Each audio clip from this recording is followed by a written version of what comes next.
welcome to The Diary of a Barrister. I'm Chelsea Brooke-Ward, an employment barrister at Park Square Barristers. I'm passionate about inspiring others, whether that be professionals or law students. I want to help lawyers become the best versions of themselves, both professionally and personally. So we've started this podcast to give insight and coaching to those who have or want a career in law. This podcast is all about demystifying the world of law, from the courtroom to the challenges of building a career at the bar. We'll delve into everything from advocacy tips and career strategies to the human side of life as a lawyer. Welcome to The Diary of a Barrister.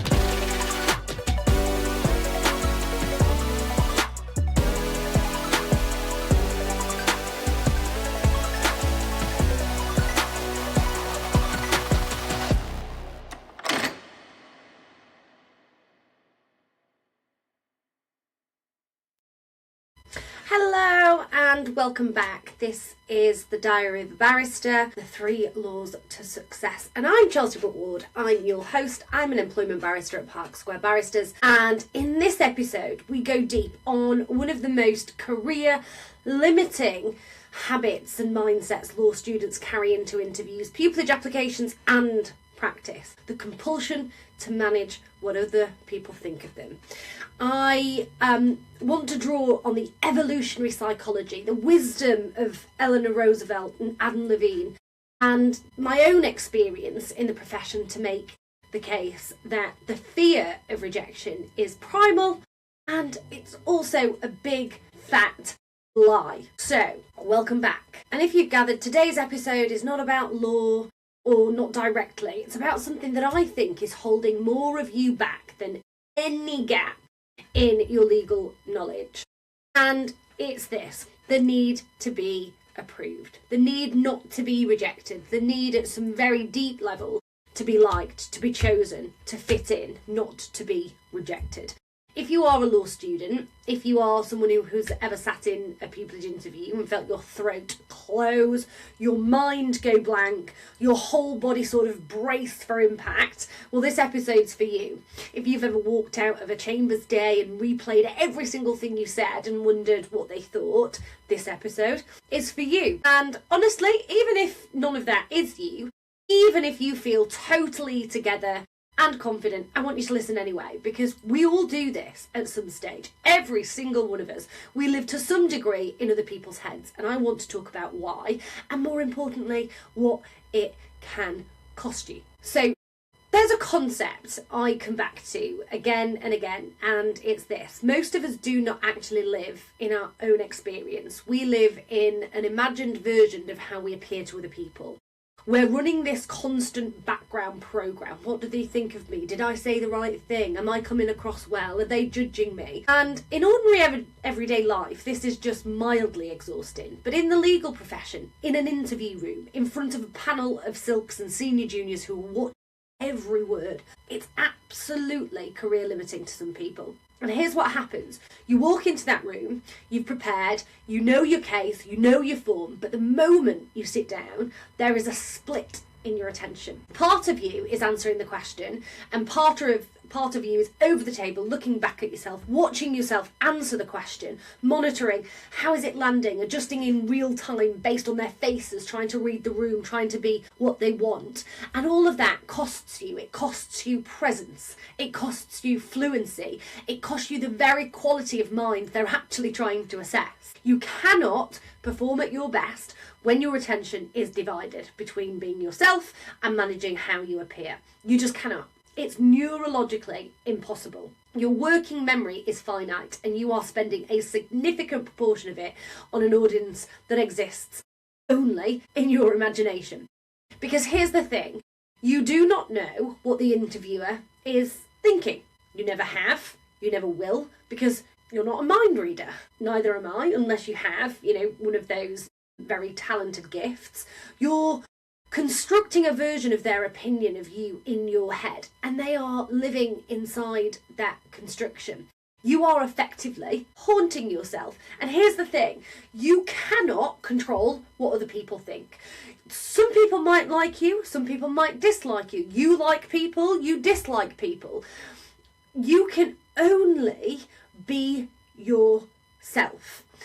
And in circumstances such as this, it's very difficult to be yourself when you're constantly in this dialogue in your head thinking about something else, because you are not present. Now, Eleanor Roosevelt, and I'll come back to her later, once said something that I think about all the time. She said, "You wouldn't worry so much about what others think of you if you realised how seldom they do." And what she means by that is you think people are thinking about you in a certain way, and the reality is they're probably not even thinking about you. Now, I understand that concept is a little different to a pupillage interview because you hope they are thinking about you, but the reality is you cannot and do not know what they are thinking, so there is no point in trying or worrying about it. Now, in a general legal context, let that sink in, because how seldom they do. People are not thinking about you, they're thinking about themselves, they're thinking about their own lives, their own worries, their own impressions.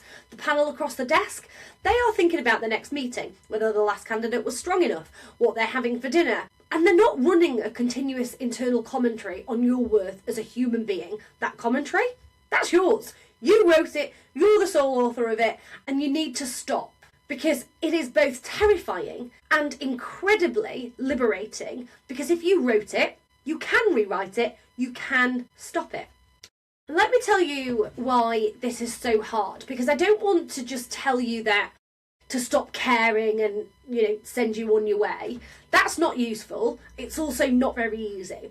I want to explain why the fear of other people and what they think is so powerful, so that you can stop fighting yourself and start working with it. Because here is the truth. The fear of rejection is one of the oldest fears in the human nervous system. And we're not talking about a bad habit or a character flaw. We are talking about evolutionary wiring that kept our ancestors alive. For hundreds of thousands of years, humans were tribal creatures. Belonging to the group was not a nice to have, it was a survival. It was a matter of life and death. If you were cast out from the group, you died. Alone on the savannah, without shelter, without food, without protection, you were finished. So the brain developed an extraordinary sensitive system for detecting social threat, and exclusion activated the same alarm as physical danger. Your body did not know the difference between a predator and a frown. And here's what is so important. That system is still running in you today, right now in 2026. When you sit down in that interview, when you send that email, when you wait for that reply, when you say something in a seminar, when you wonder if it landed wrong, that ancient alarm is firing and your body is responding as though your life is genuinely under threat. I mean, that is wild, isn't it? And that's why rejection feels so disproportionate. That is why a single piece of criticism can unravel hours of confidence. That is why you are still lying awake replying that conversation from 3 days ago. Because your nervous system is not overreacting. It is running a very old, very sincere program. It genuinely believes you need to be accepted by the pack to survive.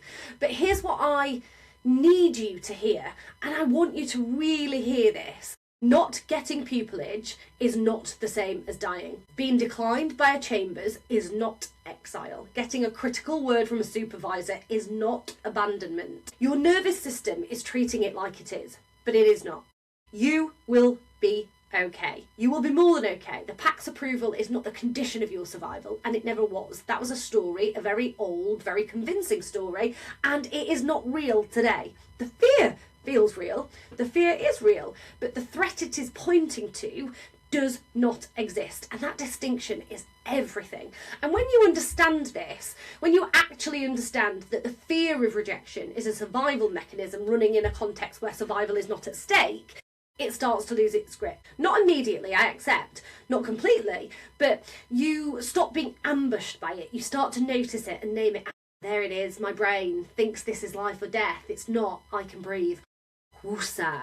So I want to talk about something that I think sits underneath all this, the deeper thing, because fear of rejection is just one layer, but there's another layer, and it's this: the belief that your value conditional on you getting pupillage. I'm only valuable if I get pupillage. I'm only valuable if I get a first class degree. I'm only enough if they offer me a place. I'm only worth something if I impress them, perform well, win the MOOC, get the training contract, pass the bar, and so on. Do any of those sentences feel similar or familiar to you? Well, I know they do to me, and I think for most people listening to this, they do. Because the legal profession is extraordinarily good at attaching your worth to your outcomes. And law students who are, by definition, high-achieving, competitive, deeply invested in their path are especially vulnerable to this. You've probably spent years being defined by your results, A-levels, degree classification, mini-pupillage record. Every time you got the thing you felt okay, every time you didn't there was this quiet whisper, see, not quite enough. And here is the devastating irony. When you walk into an interview carrying that belief that you are only valuable if they say yes, it shows, not because you're weak, but because you're over-invested in the outcome in a way that distorts everything. You edge, you over-explain, you perform rather than express. You give the answer you think they want rather than the answer that is actually true for you.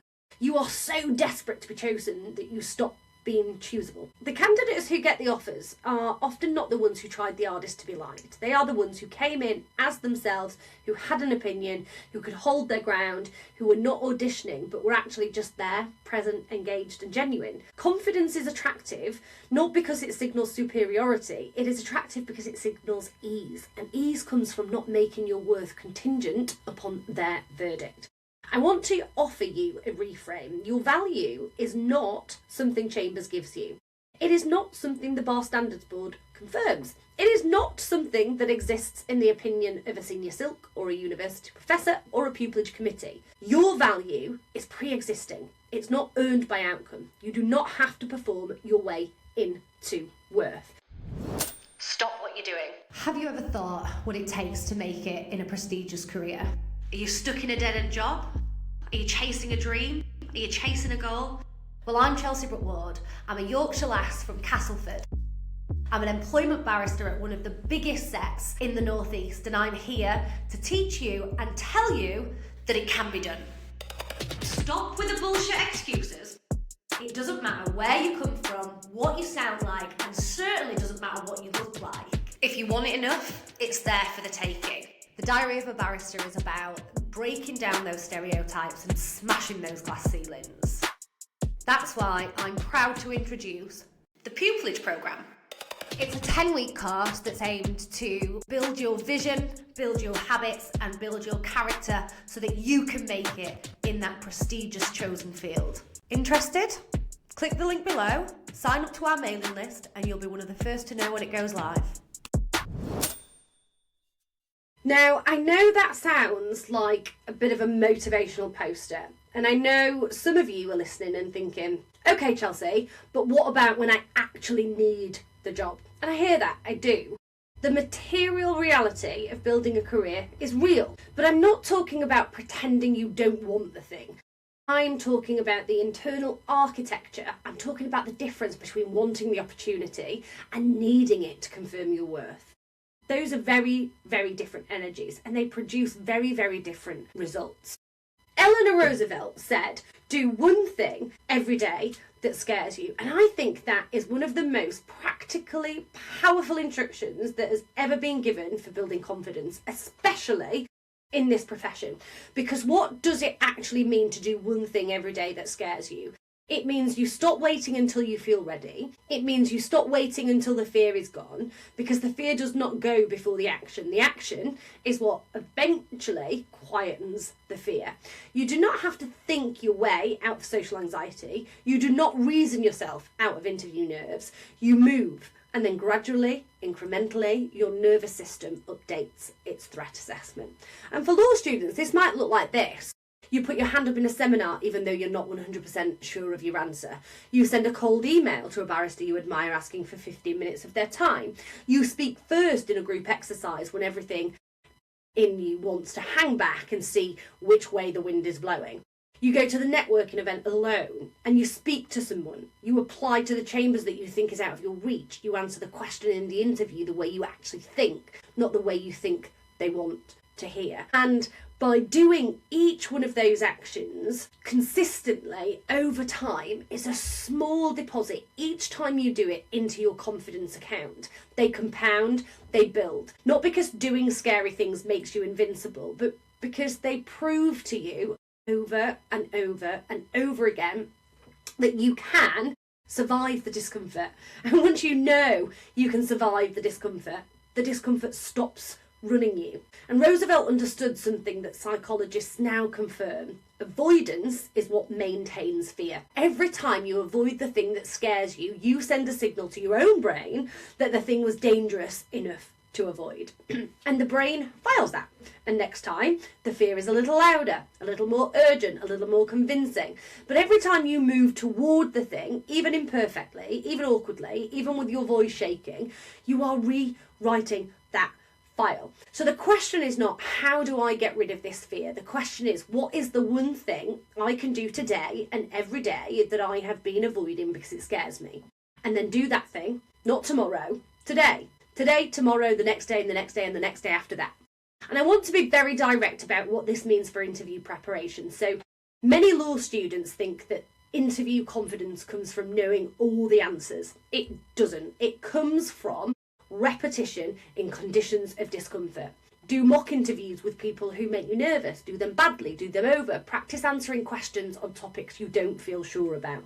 Practice sitting in silence. Practice disagreeing out loud. Practice saying, I don't know, but here's what I think about it. Every moment you practice being present in discomfort is a moment you are training yourself out of the survival mode that tanks interview performance. You are teaching your body that that room is not a threat. The panel is not a predator, and you can think clearly even when the stakes feel high. And that is the work. That is the real interview preparation. I want to talk about something that I think every person in this profession, even high achieving, driven, thoughtful people, carry somewhere inside them. And it's a question. Two questions actually. Have I done enough? And am I enough? Adam Levine, not the Maroon 5 guy, but the writer and thinker, writes about this idea of enoughness. This persistent, low-level anxiety that wherever you are, whatever you have done, however hard you have worked, however good your application was, it might not be enough. You might not be enough. And the verdict is always somewhere in the future, always contingent on something else, always just out of reach. Does that resonate with you? I suspect that it does, because I think most law students, most lawyers actually, live with this. It is the background hum of high-achieving culture.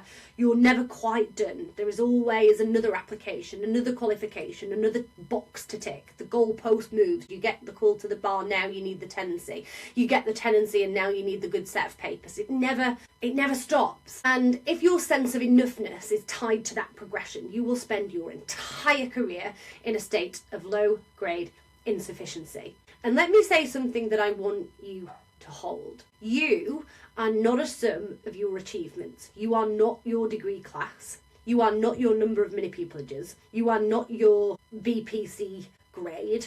You are not your interview record. You are not the pupillage committee's assessment of you or your potential. Those things are data points. They're useful data points, but they are not you. The question, have I done enough, can only be answered by you, not by Chambers, not by a results letter, not by a LinkedIn announcement, you. And the question, am I enough? I would gently suggest that the answer to that one is yes. It is already yes. It always has been yes. The work is not to earn enoughness. The work is to stop looking for evidence that is absent. And I know that's hard. I know it's abstract. So let me make it practical. The next time you're preparing for interview, I want you to try this. Instead of asking yourself, am I good enough for them? I want you to ask, what do I actually think of this Chambers? Is this the right environment for me? Do their values align with mine? Do I want to be here? Flip the dynamic. You are not supplicant begging for access. You are a candidate with something to offer, trying to establish fit. Both parties are assessing. Both parties have power. When you operate from that frame, not arrogance, not false bravado, just genuine equality, you show up differently. You're present, you're curious, You are yourself. And yourself, your actual self, not your performed self, is far more compelling than any version of you that has been carefully crafted to avoid rejection. So let's get practical, because I don't just want this to be a nice idea you listen to on the way to the library. I want you to actually change something for you. And here's what it looks like in real terms: to stop caring what other people think, or more accurately, to stop being controlled by that concern. It looks like going into an interview, having prepared thoroughly, and then letting go of the outcome. Genuinely. Not performing, letting go. Actually deciding before you walk in that your worth is not on the line in that room. That whatever happens, you're going to be okay. You will be alive at the end of it. That you're going in to have a conversation, not to be judged as a person. It looks like answering a question with your actual view, even if you're not certain that they will agree. Because the alternative, giving a hedged, shape-shifting, people-pleasing answer, is worse. It's disingenuous and it's not authentic. It is worse for your performance and it is worse for your integrity. And it looks like noticing when the fear comes up in an interview, the tightening in your chest, the spike of adrenaline, the impulse to self-monitor, and naming it internally. There it is. My brain thinks I'm being rejected from the pack. I'm not. I can breathe. I can think. And it looks like doing the one scary thing every day: the cold email, the raised hand, the applied for it anyway application, building slowly the evidence base that you can handle discomfort and keep going. And it looks like separating the question, did I perform well, from the question, am I enough? After every interview, every hearing, every piece of written work, you can absolutely assess your performance. That's useful. That is how you grow. But you do not conflate that assessment with your fundamental worth. Those are different questions. Keep them separate. And finally, get out of other people's heads. Not because their opinions don't matter, not because their feedback isn't valuable, but because the version of you that you imagine through their eyes is always a distortion. It is never accurate. The most useful thing you can do is come back to your own experience, your own sense of how you're doing, what you think, what you want, who you are. That is the only ground you actually have access to. So here is what I want to leave you with. The fear of what other people think is an ancient fear. It's wired in. It is not a weakness or a character flaw. It is your nervous system doing what it thinks is its job, just with outdated information. You're not going to be cast out from the tribe. The chambers that doesn't offer you pupillage is not ending your life. The interview that didn't go perfectly is not a verdict of your worth. You are enough. You always have been enough. The work is not to earn that. The work is to stop asking other people to confirm it. Do one thing every day that scares you. Walk into rooms as though you belong in them, because you do. Answer from your genuine view, not from your best guess at what they want to hear, and stop living in other people's heads. Come home to your own. That is where your power is. That is where your clarity is. That is where the best version of your career begins. Thank you so much for being here. If this episode landed for you, please share it with someone who needs it. Leave a review if you can. It genuinely helps more people to find the podcast. And I will see you next time. You've got this, and good luck. Diary of a Barrister.